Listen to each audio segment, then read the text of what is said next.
Hello everyone, welcome back to my Godot Voxel series. In this tutorial, I'll be showing you how to add textures to your voxels. To achieve this, we're going to implement a texture atlas system, essentially just a grid of textures all on one image. And to assign a texture to a face, we'll just select the coordinate of the texture. So this will be 0 on the X and 0 on the Y, and down here will be 4 on the X and 4 on the Y, and etc. all the way through. For the sake of this tutorial, I'll just be using this simple texture I whipped up in Piskel.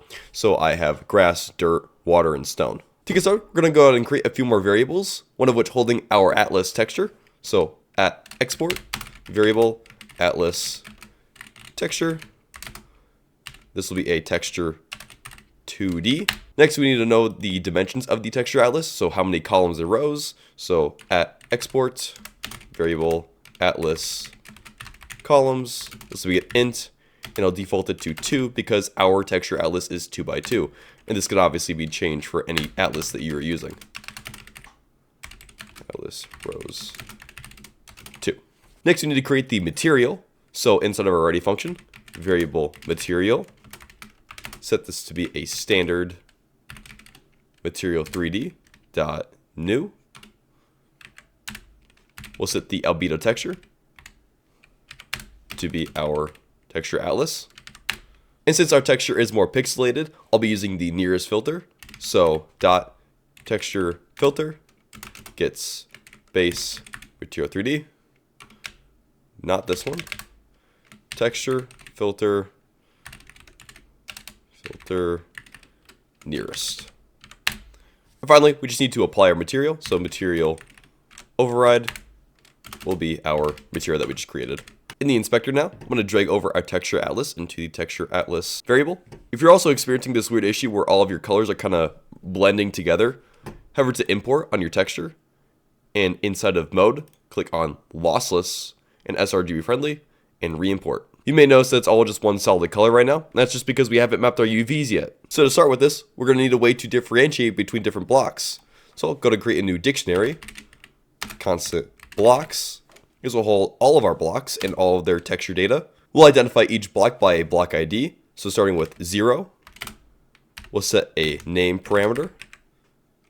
The name for this block will be air. And we'll have a boolean, whether it is a solid or not. We'll set this to be false since it's still air. And for our texture mapping, we'll differentiate between the top face, bottom face, and the side faces. So I'm going to create a few constants. One of which being our top face. Set this to be 0. Copy a few of those. For our bottom face, this will be 1. And for our side faces, this will be 2. We're going to create one final parameter, that being our tile data. This will be a list of vector 2s. That will be our coordinates for which texture we want to select on the atlas. So tiles, our face top, so our top face will be a vector 2i, and I'll just do 0, 0 because it doesn't matter that much for our air texture, but this will matter more in our other blocks. And then we need coordinates for our other two tile types. So our bottom face, like that's also a vector 2i, 0, 0, and then our side face will be the same thing, like that. And for now, we'll just create one other block type. So copy this, set the ID to 1. This would be our grass block. This is a solid. And now we want to select what textures we want to assign to the faces. So right now, our face top is at 0, 0, which is actually already our grass texture. So that's fine. But everything else needs to be this dirt color.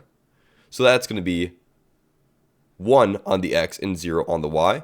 So 1 and 1. Now when we're rendering our blocks, we need a way to actually tell whether we are on the top face, bottom face, or side faces. So we'll create a new function called block tile for face. This will take in a few arguments, one of which being our block ID. Also the face direction. This will be a vector 3. And we'll be returning a vector 2i because it will be the coordinates of that face. And the function itself is pretty simple. I'm going to create a new variable called block This will be from our blocks dictionary. We'll get the block ID, and then blocks 0. Create a new variable called tiles. This would be our block that we just selected tiles parameter. Now, depending on our face direction, we'll return the respective texture coordinates. So if our face direction equals vector3 dot up, we'll return tiles face top. And then we'll just do the same thing for all the other types of faces. So else if vector3 dot down, this will be our bottom face. And then if else, we'll just return tiles side faces. We're also going to need a better way to calculate our UVs since we need to use textures now. So I'm going to go ahead and create a new function called get tile UVs. We'll pass in our tile X coordinate as an integer and our tile Y coordinate also as an integer. This will return an array of UVs. We'll first off get our texture width. This will be a float of our atlas texture dot get width, and then also our texture height, obviously. So get height. Then we're going to use this to calculate the pixel width. So variable tile width in pixel. Set this to be texture width divided by a float of our columns. Now to create the UVs, we'll create our U0. This will be our tile X times our tile width in pixel divided by our texture width. Next will be our V0.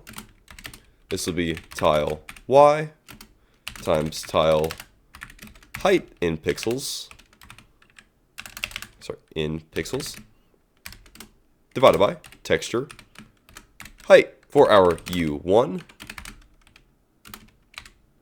this will be tile X plus 1 times tile width in pixels divided by texture width. Then finally, for our V1, we'll do tile Y, tile height in pixels divided by texture height. And now we need to return all of these. So return an array vector2. First one will be our U0 with V1.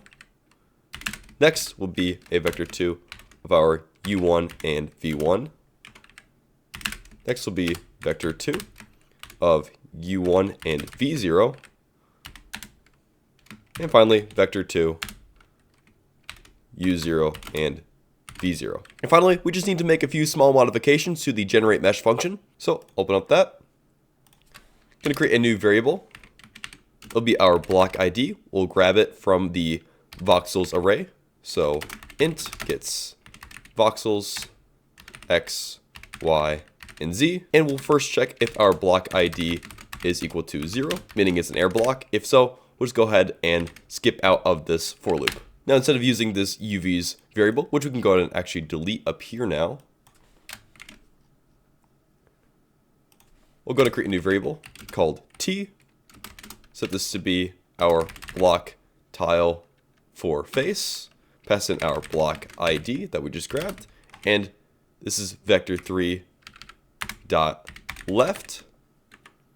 And then instead of UVs, we'll do get tile UVs, pass in t.x and t.y. Then it's going to be the same for all the other tile types, just changing out the direction with the respective direction. And that will look like this. And after refreshing our scene, you'll see that we have green on the top for grass and dirt on all of the other sides.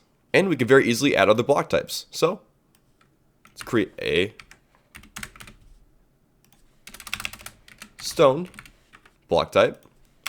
2, it's still solid.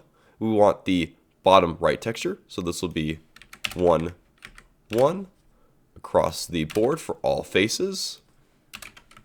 And then inside of our generate voxels function, I'll go ahead and expand the range to account for 3 different block types. Now if we refresh the scene, you'll see we can differentiate between our stone and our grass blocks. Anyways guys, if you have any questions or comments, please leave them down below, and don't forget to like and subscribe. Thank you!